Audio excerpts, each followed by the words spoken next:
बिस्मिल्लाहिर्रहमानिर्रहीम। 10th class आज का जो लेसन है चैप्टर नंबर 11 से वो है कार्बन, हाइड्रोजन और नाइट्रोजन पर मुश्तमिल ग्रुप्स। फंक्शनल ग्रुप्स हैं ये, कार्बन, हाइड्रोजन और नाइट्रोजन पर मुश्तमिल फंक्शनल ग्रुप्स। ऑर्गेनिक कंपाउंड जिनमें कार्बन, हाइड्रोजन और नाइट्रोजन फंक्शनल ग्रुप के तौर पर मौजूद हों एमेन्स कहलाते हैं। यानी कि ऐसे फंक्शनल ग्रुप जिसमें कार्बन, हाइड्रोजन और नाइट्रोजन हों, ऐसे फंक्शनल ग्रुप्स को हम एमेन्स कहते हैं। एमेन्स जो ना, एमेन्स का जनरल फार्मूला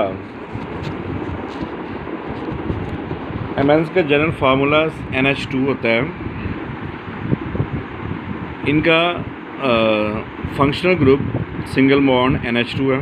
यानी एमेन्स में जो फंक्शनल ग्रुप है वो है सिंगल बॉन्ड NH2 और इनका जनरल फार्मूला है कि इसी NH2 के स्टार्ट में R हम लगा देंगे तो R सिंगल बॉन्ड NH2। यानी कि फंक्शनल ग्रुप है सिंगल बॉन्ड NH2 और जनरल फार्मूला है R सिंगल बॉन्ड NH2। यानी इसी फंक्शनल ग्रुप के स्टार्टिंग में R, कैपिटल R लगा देंगे। और R हम पहले से पढ़ चुके हैं कि R अल्काइल रेडिकल होता है। R जो है ना उसको हम अल्काइल रेडिकल कहते हैं। इसकी जगह पे CH3 वगैरह पुट किया जा सकता है। तो R की जगह अगर CH3 पुट करें तो CH3 सिंगल बॉन्ड NH2। ये मिथाइल एमेन्स का फार्मूला है, मिथाइल एमेन्स। अगर इसमें से एक H को और ख़ारिज कर दिया जाए, एक हाइड्रोजन को ख़ारिज कर दिया जाए और उसकी जगह एक और मिथाइल को हम ऐड कर दें, यानी कि एक हाइड्रोजन को निकालें और उसकी जगह एक और मिथाइल को ऐड कर दें, तो ये 2 दफ़ा मिथाइल हो गया। तो इसका नाम बनता है डाई मिथाइल एमेन्स। और अगर इसमें से एक और हाइड्रोजन को खारिज कर दें, ये NH है, एक और हाइड्रोजन को खारिज करने के बाद ये रहता है N, सिर्फ N रहता है। तो एक और हाइड्रोजन को इसमें से खारिज कर दें और एक और मिथाइल को शामिल कर दें, तो ये मिथाइल 3 दफ़ा रहता है। ये मिथाइल मिथाइल मिथाइल, तो 3 दफ़ा मिथाइल की वजह से इसका नाम बनेगा ट्राई मिथाइल एमेन्स। तो ये इसकी मिसालें हैं, मिथाइल एमेन्स, डाई मिथाइल एमेन्स और ट्राई मिथाइल एमेन्स। तो ये था कार्बन, हाइड्रोजन और नाइट्रोजन पर मुश्तमिल फंक्शनल ग्रुप्स।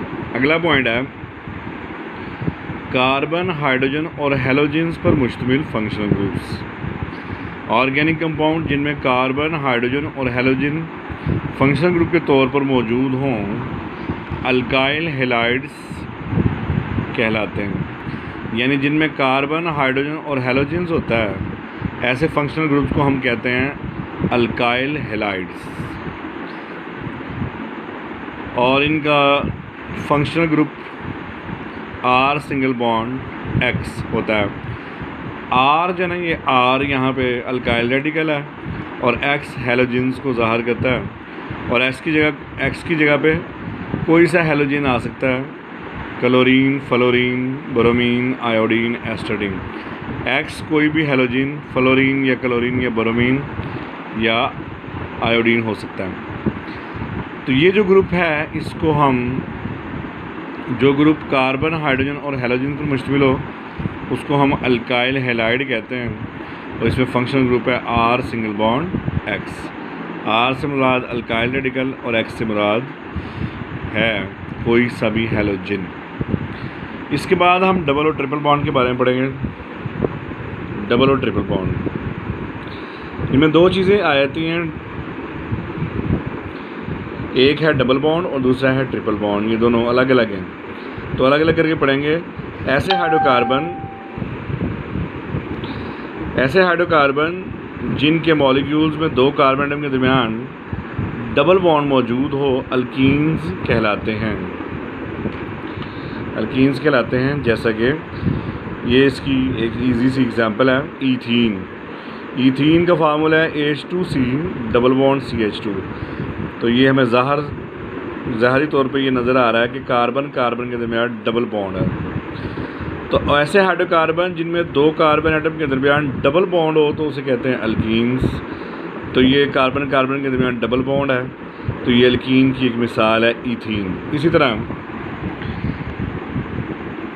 ऐसे हाइड्रोकार्बन्स जिनमें के मॉलिक्यूल्स में दो कार्बन एटम के दरमियान ट्रिपल बॉन्ड हो, अल्काइंस कहलाते हैं। ये इथाइन की मिसाल हमारे सामने है। इसमें HC ट्रिपल बॉन्ड C है जिसका फार्मूला है। इसमें कार्बन कार्बन के दरमियान ट्रिपल बॉन्ड है। तो अगर हाइड्रोजन के कार्बन के दो एटम के दरमियान ट्रिपल बॉन्ड हो तो उसको अल्काइंस कहते हैं। तो ये कार्बन कार्बन के दरमियान ट्रिपल बॉन्ड है, इसको अल्काइन कहते हैं। ये इथाइन का फार्मूला है। अल्काइन ग्रुप का पहला मेंबर एथाइन है। तो इनमें दो चीज़ें समझ आई, एक वो अल्कीन्स कि अगर कार्बन कार्बन के दरमियान डबल बॉन्ड हो तो उनको अल्कीन्स कहते हैं, और अगर दो कार्बन एटम्स के दरमियान ट्रिपल बॉन्ड हो तो उसको अल्काइंस कहते हैं। तो ये हमारा आज का लेसन।